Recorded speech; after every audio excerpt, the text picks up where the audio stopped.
বাংলাদেশের অন্যতম বৃহৎ ইসলামী সমাবেশ চরমনাই ফাল্গুন মাহফিল প্রতি বছরের মতো এবারও বরিশালের চরমনাই দরবার শরীফে অনুষ্ঠিত হতে যাচ্ছে। 3 দিন ব্যাপী এই মাহফিলকে কেন্দ্র করে সাধারণত সারা দেশ থেকে লক্ষ লক্ষ মুসল্লির সমাগম ঘটে। আধ্যাত্মিক চর্চা, কুরআন হাদিস ভিত্তিক বয়ান, তাওবা, ইস্তিগফার এবং আখেরি মোনাজাত সব মিলিয়ে এটি বাংলাদেশের ধর্মীয় অঙ্গনে এক বিশেষ গুরুত্ব বহন করে। চরমনাই মাহফিল শুধু একটি ধর্মীয় সমাবেশ নয়, বরং এটি মানুষের জন্য আত্মশুদ্ধি ও জীবন গঠনের একটি গুরুত্বপূর্ণ উপলক্ষ। গ্রাম থেকে শহর সব শ্রেণী পেশার মানুষ এখানে উপস্থিত হন। অনেকেই পরিবার পরিজন নিয়ে দীর্ঘ পথ পাড়ি দিয়ে এই মাহফিলে অংশগ্রহণ করেন। অতীতে দেখা গেছে এই মাহফিলকে কেন্দ্র করে বরিশাল সহ আশেপাশের এলাকায় এক ধরনের ধর্মীয় আবহাওয়া তৈরি হয়, যা দেশের অন্যতম বৃহৎ গণজমায়েত হিসেবে পরিচিত। তবে এবারে বাস্তবতা কিছুটা ভিন্ন। দেশের বর্তমান অর্থনৈতিক পরিস্থিতি সাধারণ মানুষের জীবনযাত্রায় সরাসরি প্রভাব ফেলছে। দ্রব্যমূল্যের ঊর্ধ্বগতি, নিত্য প্রয়োজনীয় পণ্যের দাম বৃদ্ধি, পরিবহন ব্যয়ের বাড়তি চাপ সব মিলিয়ে মানুষের ব্যয় ক্ষমতা উল্লেখযোগ্য হারে কমে গেছে। বিশেষ করে ঈদ উল ফিতরের পরপরই এই মাহফিল অনুষ্ঠিত হয় অনেক পরিবার ইতিমধ্যেই বড় ধরনের খরচের মধ্যে দিয়ে গেছে। ফলে নতুন করে দূরবর্তী সফর, থাকা খাওয়া এবং যাতায়াতের ব্যয় বহন করা অনেকের জন্য কঠিন হয়ে উঠেছে। গ্রামাঞ্চল থেকে সাধারণত দলবদ্ধভাবে মাহফিলে যারা আসেন তাদের মধ্যে এবার দ্বিধা দেখা দিচ্ছে।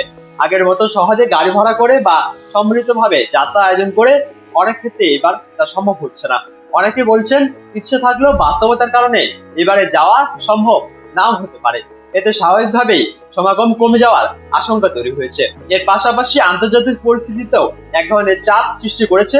মধ্যপ্রাচ্যে ইরান কেন্দ্রিক যুদ্ধাবস্থা ও উত্তেজনা বৈশ্বিক অর্থনীতিতেও অস্থিরতা তৈরি করেছে। জ্বালানি তেলের দাম, পরিবহন খরচ, আমদানি ব্যয় সব ক্ষেত্রে এর প্রভাব পড়ছে। সাধারণ মানুষের মধ্যে ভবিষ্যৎ নিয়ে এক ধরনের অনিশ্চয়তা কাজ করছে, যা বড় জমায়েতে অংশগ্রহণের সিদ্ধান্ত বড় প্রভাব ফেলছে।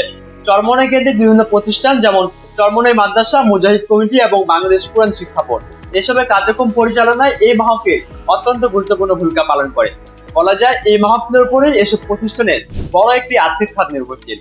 দেশ জুড়ে পরিচালিত দাওয়া কার্যক্রম, শিক্ষামূলক উদ্যোগ এবং সাংগঠনিক কার্যক্রম এসব ক্ষেত্রে এই মাহফিল থেকে প্রাপ্ত সহায়তা গুরুত্বপূর্ণ ভূমিকা রাখে। এমন বাস্তবতায় যদি এবারের মাহফিলে সমাগম উল্লেখযোগ্য হারে কমে যায়, তাহলে এর সরাসরি প্রভাব সংশ্লিষ্ট কার্যক্রমগুলোতে পড়তে পারে বলে মনে করা হচ্ছে।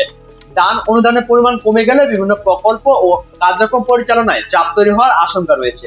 বিশেষ করে যেসব কার্যক্রম নিয়মিত আর্থিক সহায়তার উপর নির্ভরশীল, সেগুলোতে ধীরগতি দেখা দিতে পারে। অনেক পর্যবেক্ষকের মতে এই পরিস্থিতি চরমনাই মিশনের জন্য বড় চ্যালেঞ্জ হয়ে দাঁড়াতে পারে। অতীতে ব্যাপক জনসমাগমের কারণে যে আর্থিক প্রবাহ তৈরি হতো, সেটি যদি কমে যায় তাহলে সামগ্রিকভাবে ব্যবস্থাপনায় বড় প্রভাব পড়া কোনো অস্বাভাবিক বিষয় নয়। ইতিমধ্যে বিভিন্ন মহলে এ নিয়ে আলোচনা শুরু হয়েছে। সমাগম কম হলে এর দীর্ঘমেয়াদী প্রভাব কি হতে পারে সেটি নিয়েও বারবার প্রশ্ন উঠছে। বর্তমান প্রেক্ষাপটে এই সম্ভাব্য আর্থিক ক্ষতি কাটিয়ে ওঠার জন্য চরমনাইয়ের পক্ষ থেকে কোনো দৃশ্যমান পরিকল্পনা এখনো সামনে আসেনি। ফলে পুরো বিষয়টি নিয়ে সংশ্লিষ্ট মহলে অনিশ্চয়তা রয়ে গেছে। পরিস্থিতি কিভাবে মোকাবিলা করা হবে সেটি এখনো স্পষ্ট নয়।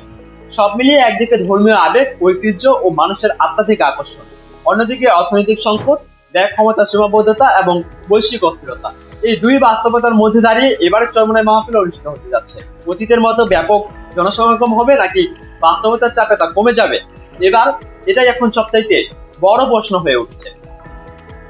মাহমুদ বিন মারুফ, নিউজ ডেস্ক, ডেইলি সকালবেলা।